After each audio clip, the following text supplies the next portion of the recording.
അവൻ യാക്കോബിൽ ഒരു സാക്ഷ്യം സ്ഥാപിച്ചു, ഇസ്രായേലിൽ ഒരു ന്യായപ്രമാണം നിയമിച്ചു. നമ്മുടെ പിതാക്കന്മാരോട് അവയെ തങ്ങളുടെ മക്കളെ അറിയിപ്പാൻ കൽപ്പിച്ചു.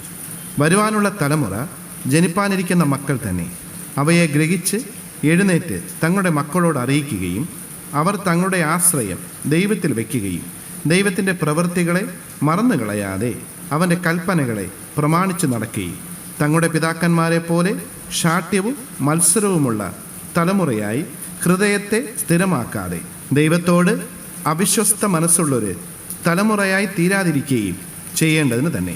സങ്കീർത്തനങ്ങൾ 78 അധ്യായം 5 മുതൽ 8 വരെയുള്ള വാക്യങ്ങൾ.